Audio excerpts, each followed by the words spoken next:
عزیزوں اور دوستوں، جب برسات کا موسم آتا ہے تو پہلے ٹھنڈی ہوائیں چلتی ہیں اور خوشخبری دیتی ہیں کہ اب اللہ کی رحمت نازل ہونے کا وقت آ گیا۔ اس کے بعد پانی سے لدے ہوئے بادل ہوا کے کندھے پر سوار کسی مردہ زمین کی طرف بڑھنے لگتے ہیں۔ بادلوں سے مہ برستا ہے، مری ہوئی زمین زندہ ہو جاتی ہے۔ خشک چٹیل میدان پر ہریالی لہلہانے لگتی ہے۔ طرح طرح کے پھل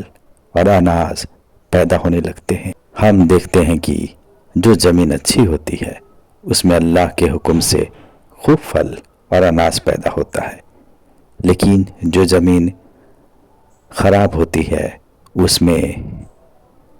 اس بارش کے بعد بھی یا تو کچھ پیدا نہیں ہوتا، اور اگر پیدا ہوتا بھی ہے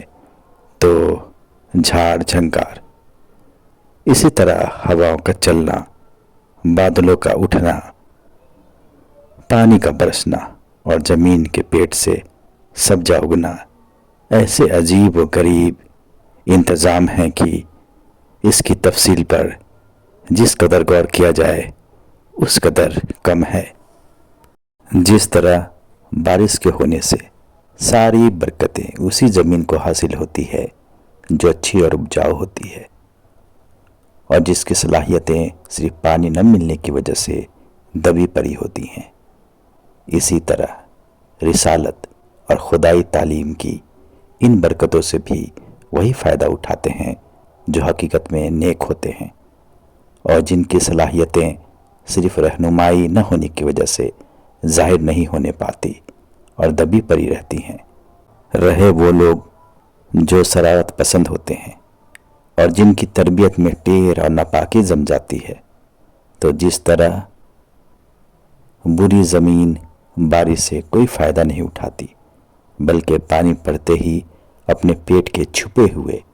زہر کو کانٹوں اور جھاڑیوں کی شکل میں اگل دیتی ہے، اسی طرح رسالت اور خدائی رہنمائی کے ظاہر ہونے کے بعد بھی ان میں کوئی نفع نہیں پہنچتا، بلکہ اس کے خلاف ان کے اندر دبی ہوئی ساری شرارتیں ابھر کر پوری طرح سامنے آ جاتی ہیں۔ بھائیو، اس مثال کو سامنے رکھ کر اگر دنیا کی تاریخ پر نظر ڈالی جائے تو صاف سمجھ میں آتا ہے کہ ہر زمانے میں نبی کے اٹھائے جانے کے بعد انسانیت دو حصوں میں تقسیم ہوتی رہی ہے۔ ایک پاکیزہ اور بھلا حصہ جس نے رسالت اور اللہ کی تعلیمات سے فائدہ اٹھایا،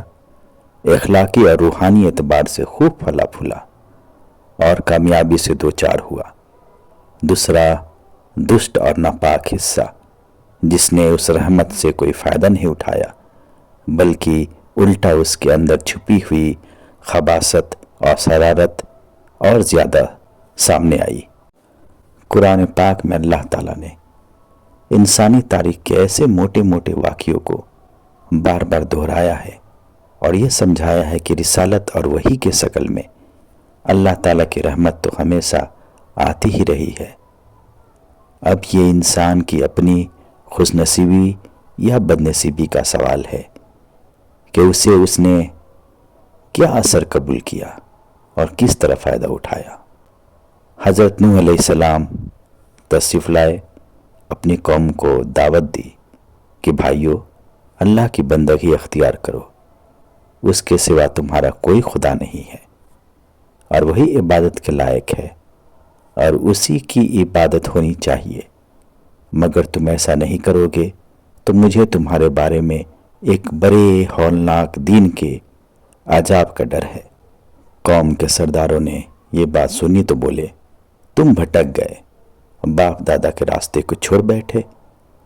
ہم بھلا تمہاری بات کیوں مانیں؟ اللہ کے رسول نے پھر سمجھایا کہ نہیں، بات اس طرح نہیں ہے، میں یقینی طور پر سنسار کے رب کی طرف سے پیغام لے کر آیا ہوں، تمہارا بھلا چاہنے والا ہوں، اور مجھے جس حقیقت کا علم ہے تم اس سے بے خبر تھے، لیکن کیا ہوا؟ تھوڑے سے نیک لوگ کے سوا قوم نے انہیں جھٹلا دیا۔ نتیجہ یہ ہوا کہ اللہ نے حضرت نوح علیہ السلام اور ان کے ساتھیوں کو ایک کشتی میں نجات دی اور ان لوگوں کو ڈبو دیا جنہوں نے خدائی رہنمائی سے منہ موڑا تھا۔